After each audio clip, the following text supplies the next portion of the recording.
we talk about these cases, and we're going to pivot into a case right now. The BTB Savage dude, a Texas rapper who was gunned down. Right.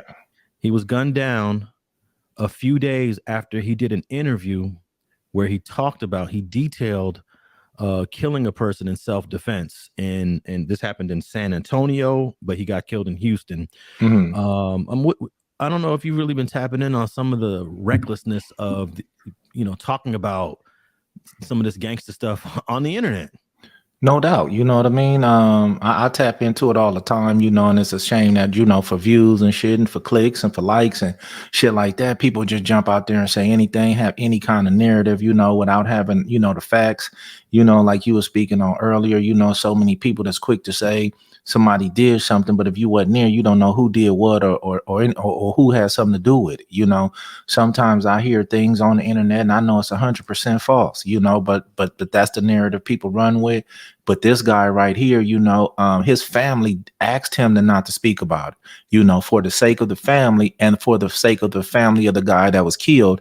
Don't speak about the dude you killed, but for a few dollars and his homeboys pumping him up and we can get, clout, we can get clicks, we can get views, man, take that little change, man, and do them interviews. And that's what he did, and he went on a certain platform, a big one, and spoke on it, and 4 days later, somebody knocked him down.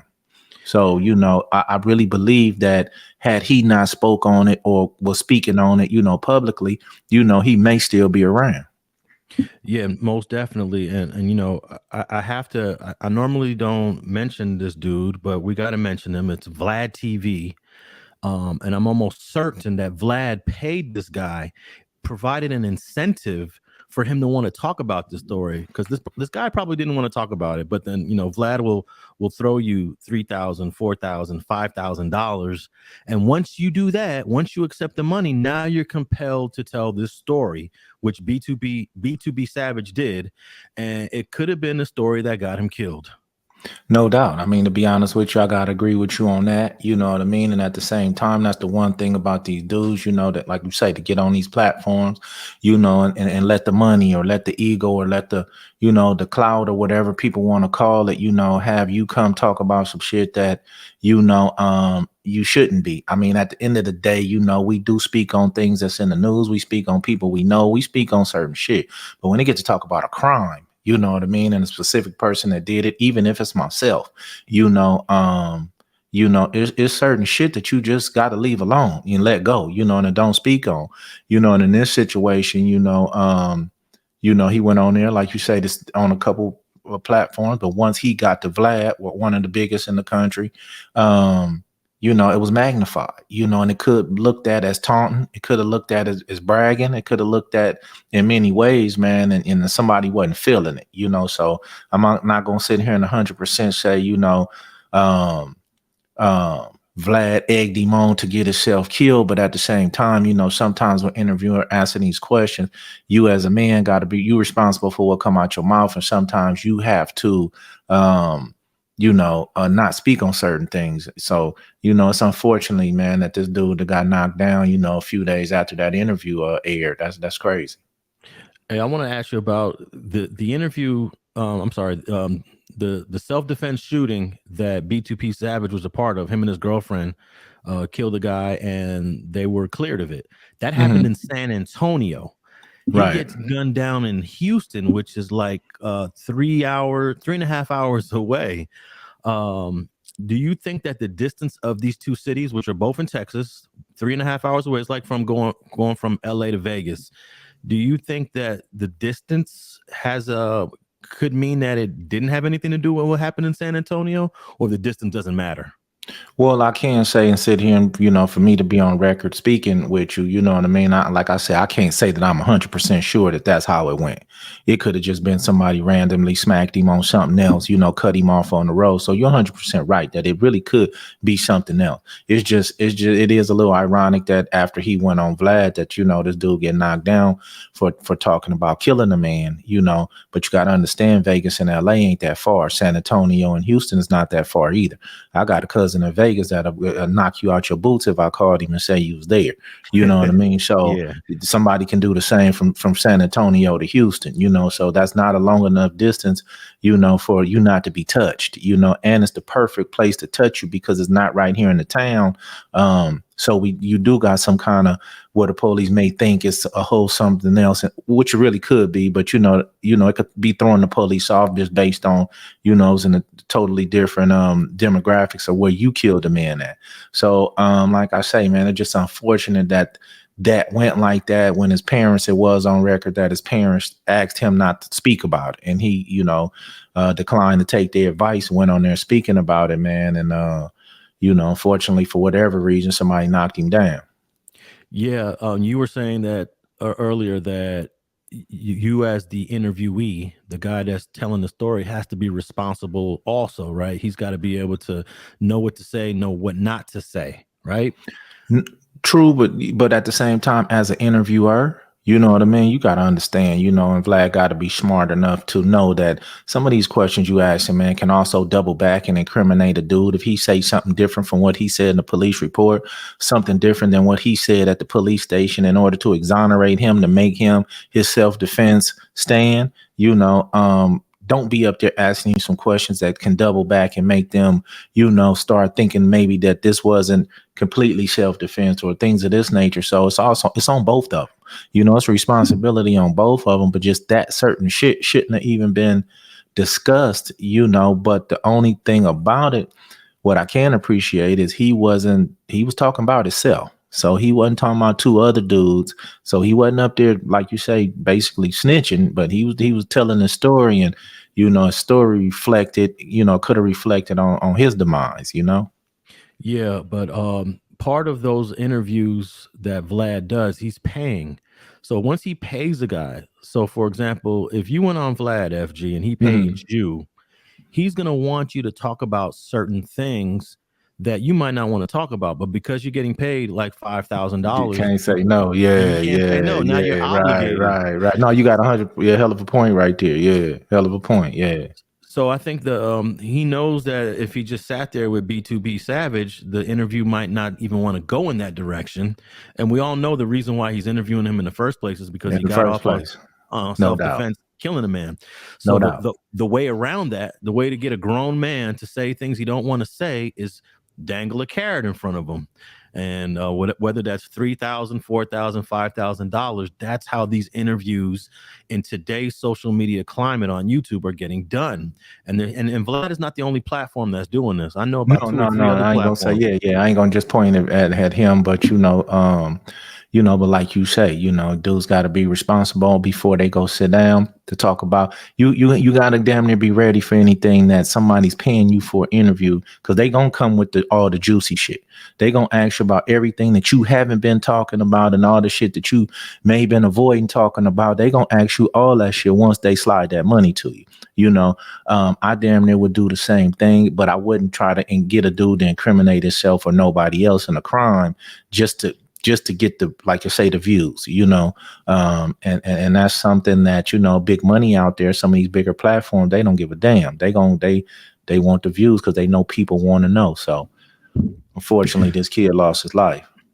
And maybe B2B Savage and his little circle of friends felt he was comfortable to talk about it because the people that him and his girlfriend killed were trying to rob him. So he feels like, I guess he was the victim. They shot and killed. I believe the girl was the one that actually pulled the trigger, and killed the person that was robbing them.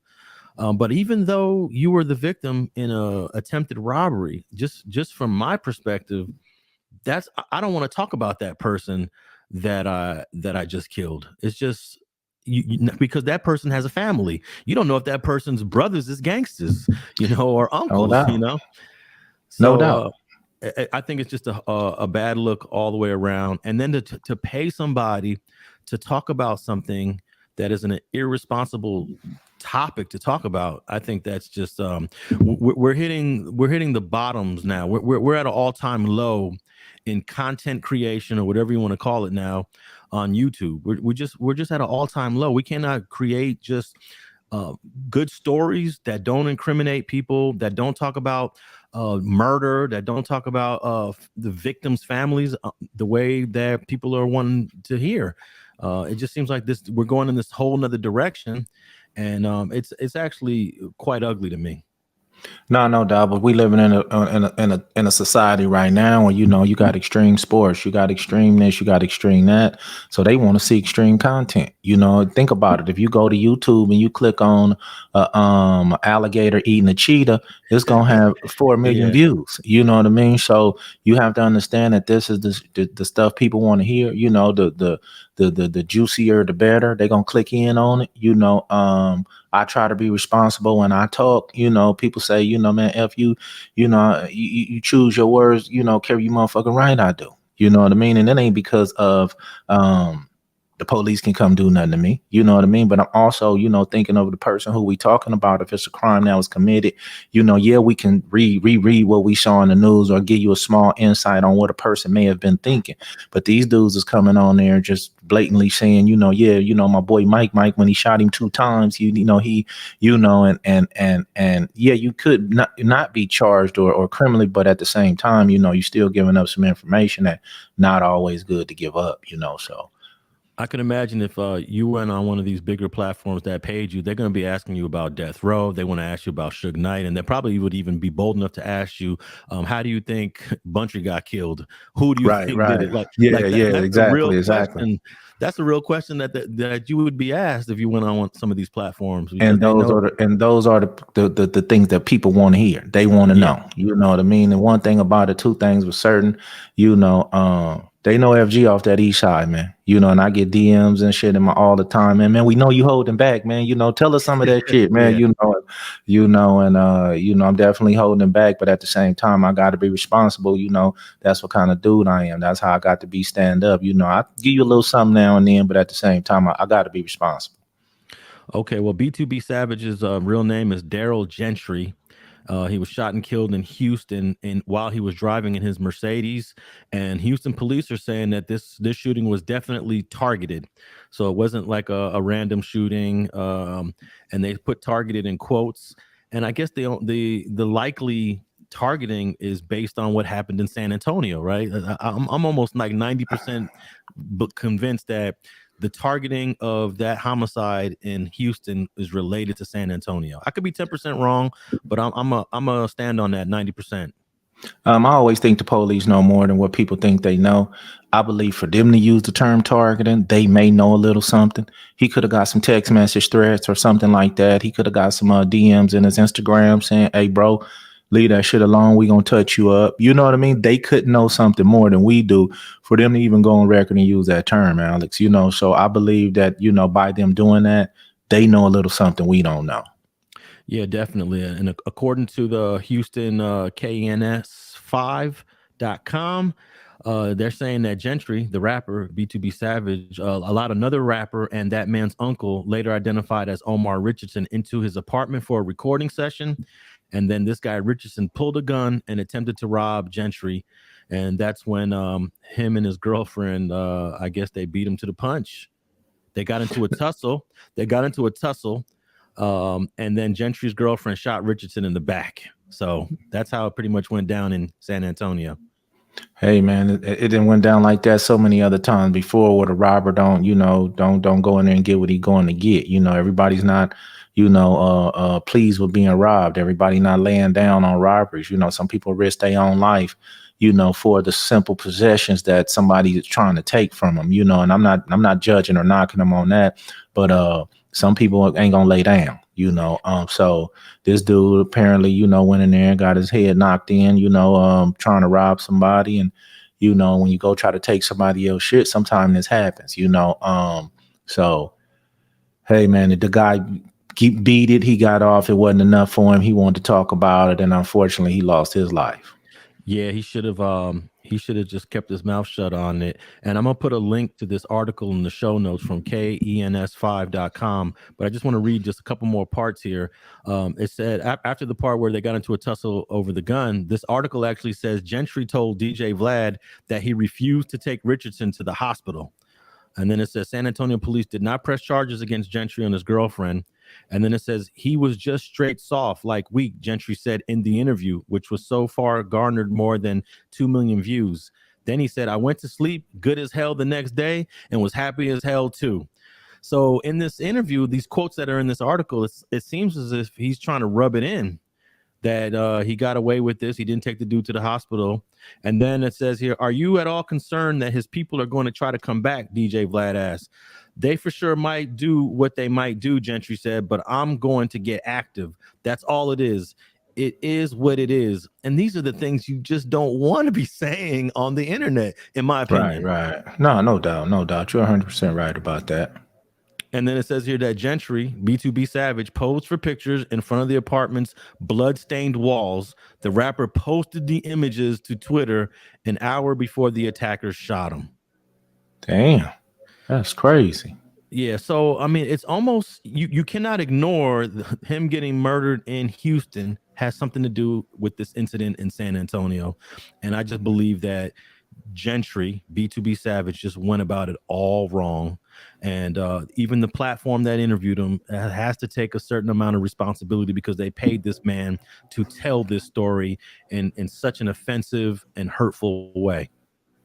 No doubt. You know what I mean? Like I said, I agree with you all the way around on that. You know, there's a few irresponsible parties in that shit and you know, but posting pictures with the bloodstained wall and the posting them on Twitter. And, you know, this is clearly you know, a move that the boy shouldn't have, you know, done, or even not right now.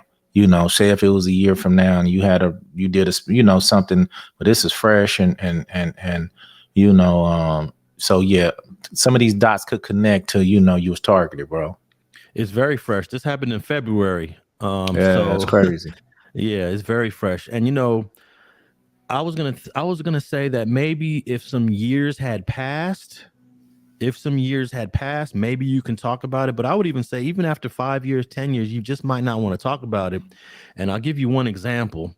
I interviewed a guy named Bandit, Tony Alvarado, who wrote a book about his life in the gang and his hood getting green lighted by the Mexican mafia back in 1992, 93, 94. So what's that? 30 years ago, right? Right.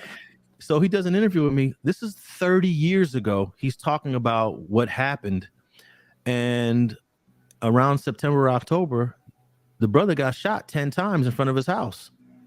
Yeah, that's wild. Like you say, sometimes, you know, you could bring up old memories, bring up old wounds. Sometimes people forget, and then you remind them, you know, and when you remind them, man, you know, depending on what kind of day they had or what they feeling at the moment or what they situation is where they can just come reach out and touch you, they will, you know, so it definitely can happen, you know. So some, like, that's why I go back to say some shit, you know, you don't speak on, you know, some shit you have, you know, but he probably just felt he can go tell the stories 30 years later. You know, people do it all the time. You know what I mean? So I'm not sure if that connects, the shooting was connected with what he said on your interview, but at the same time, he definitely was hit, you know, a bunch of times, you know, and it's highly likely that it could come from something that he said in his book or elsewhere.